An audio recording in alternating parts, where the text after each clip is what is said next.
Traditional dress ಹಾಕಿ photo share ಮಾಡಿದ್ರೆ ಯಾರೊಬ್ರು comment ಮಾಡಲ್ಲ. ಆದ್ರೆ ಬ್ಲಾಕ್ಲೆಸ್ ಫೋಟೋ ಹಾಕಿದ್ಕೂ ಕೆಟ್ಟದಾಗಿ ಕಮೆಂಟ್ ಮಾಡ್ತೀರಾ ಅಂತ ನಟಿ ಪಾಯಲ್ ಚಂಗಪ್ಪ ಕಿಡಿಕಾರಿದ್ದಾರೆ. ಅಷ್ಟಕ್ಕೂ ಪಾಯಲ್ ಚಂಗಪ್ಪ ಈ ರೀತಿ ಬೇಸರಗೊಳ್ಳೋಕೆ ಕಾರಣವಾಗಿದ್ದು ಇದೇ ಫೋಟೋ. ಇತ್ತೀಚೆಗೆ ಥೈಲ್ಯಾಂಡ್ಗೆ ಹೋಗಿದ್ದ ಪಾಯಲ್ ಬ್ಲಾಕ್ಲೆಸ್ ಫೋಟೋ ಕ್ಲಿಕ್ ಮಾಡಿಕೊಂಡು ತಮ್ಮ ಇನ್ಸ್ಟಾಗ್ರಾಮ್ನಲ್ಲಿ ಶೇರ್ ಮಾಡಿಕೊಂಡಿದ್ರು. ಯಾವಾಗ ಪಾಯಲ್ ಚಂಗಪ್ಪ ಫೋಟೋ ಅಪ್ಲೋಡ್ ಮಾಡಿದ್ರೋ ಆ ಫೋಟೋಗೆ ಸಾಕಷ್ಟು ಲೈಕ್ ಕೂಡ ಸಿಕ್ಕಿವೆ. ಅವರನ್ನ ಬೋಲ್ಡ್ ಅವತಾರದಲ್ಲಿ ನೋಡಿ ಅನೇಕರಿಗೆ ಅಚ್ಚರಿಯಾಗಿದೆ. ಆದ್ರೆ ಕೆಲವು ನೆಗೆಟಿವ್ ಕಮೆಂಟ್ಗಳು ಕೂಡ ಬರಲಾರಂಭಿಸಿದ್ವು. ಇನ್ನು ಕೆಲವರು ಒಂದು ಹೆಜ್ಜೆ ಮುಂದೆ ಹೋಗಿ ಅಸಭ್ಯ ಪದಗಳಿಂದ ಪಾಯಲ್ರನ್ನ ನಿಂದಿಸಲು ಶುರು ಮಾಡಿದ್ರು.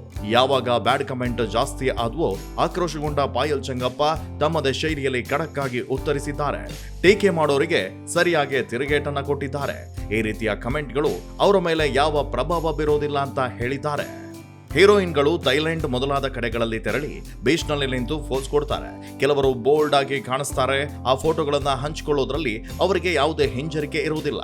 ಆದ್ರೆ ಕೆಲವೊಮ್ಮೆ ಈ ಫೋಟೋಗಳ ಕಾರಣಕ್ಕೆ ಅವರು ಟೀಕೆಯನ್ನ ಎದುರಿಸಬೇಕಾಗುತ್ತೆ. ಈ ಟೀಕೆಗಳನ್ನ ಎಲ್ಲರೂ ಒಂದೇ ರೀತಿ ತೆಗೆದುಕೊಳ್ಳೋದಿಲ್ಲ. ತಾವು ಈ ಪರಿಸ್ಥಿತಿಯನ್ನ ಹೇಗೆ ನಿಭಾಯಿಸ್ತಾರೆ ಅಂತ ಪಾಯಲ್ ವಿವರಿಸಿದ್ದಾರೆ. ಅದು ಬೀಚ್ ಡ್ರೆಸ್ ಅಷ್ಟೇ ಅಂತ ಸ್ಪಷ್ಟನೆ ನೀಡಿದ್ದಾರೆ ಪಾಯಲ್. ಅದು ಬಿಕಿನಿ ಕೂಡ ಆಗಿರಲಿಲ್ಲ, ಬ್ಯಾಕ್ಲೆಸ್ ಟಾಪ್ ಆಗಿತ್ತು ಅಂತ ಖಡಕ್ ಆಗಿ ಹೇಳಿದ್ದಾರೆ. ಸಾಕಷ್ಟು ಟ್ರೆಡಿಷನಲ್ ಫೋಟೋಗಳು ಹಾಕಿದಾಗ ಯಾರೊಬ್ರು ಕಮೆಂಟ್ ಮಾಡದೆ ಈ ರೀತಿ ಫೋಟೋ ಹಾಕಿದಾಗಷ್ಟೇ ಎಲ್ಲರೂ ಎದ್ದು ಬರೋದು ಏಕೆ ಅಂತ ಪಾಯಲ್ ಪ್ರಶ್ನೆ ಮಾಡಿದ್ದಾರೆ. ಇತ್ತೀಚೆಗೆ ನಕಲಿ ಖಾತೆ ಸೃಷ್ಟಿ ಮಾಡಿಕೊಂಡು ಕಮೆಂಟ್ ಹಾಕೋರ ಸಂಖ್ಯೆ ಹೆಚ್ಚಾಗಿದೆ. ಈಗಲೂ ಅದೇ ಆಗಿದೆ ಅಂತ ಪಾಯಲ್ ಹೇಳ್ತಾರೆ. ಕಾಲೆಳೆಯುವ ಉದ್ದೇಶದಿಂದ ಈ ರೀತಿ ಫೇಕ್ ಅಕೌಂಟ್ ಮಾಡಿಕೊಂಡು ಕಮೆಂಟ್ ಹಾಕ್ತಾರೆ ಅಂತ ಅವರು ಬಲವಾಗಿ ನಂಬ್ತಾರೆ. ಈ ಕಾರಣಕ್ಕೆ ಪಾಯಲ್ ಸಾಕಷ್ಟು ತಲೆ ಕೆಡಿಸ್ಕೊಳ್ಳೋದಿಲ್ಲಂತೆ. ಕೆಲವು ಸೆಲೆಬ್ರಿಟಿಗಳು ಈ ವಿಷಯವನ್ನ ಗಂಭೀರವಾಗಿ ಪರಿಗಣಿಸ್ತಾರೆ, ಪೊಲೀಸರಿಗೆ ದೂರನ್ನ ಕೂಡ ನೀಡ್ತಾರೆ. ಆದ್ರೆ ಪಾಯಲ್ ಆ ರೀತಿ ಅಲ್ಲ.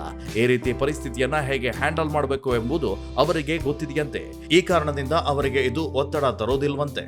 ಆದ್ರೆ ಸೋಷಿಯಲ್ ಮೀಡಿಯಾದಲ್ಲಿ ಕೆಟ್ಟದಾಗಿ ಕಮೆಂಟ್ ಮಾಡೋರಿಗೆ ಕಡಿವಾಣ ಯಾವಾಗ ಅನ್ನೋದು ಇಲ್ಲಿ ಮೂಡಿರುವಂತಹ ಪ್ರಶ್ನೆಯಾಗಿದೆ. ಈ ಬಗ್ಗೆ ನೀವೇನಂತೀರಾ? ಕಮೆಂಟ್ ಮಾಡಿ ತಿಳಿಸಿ.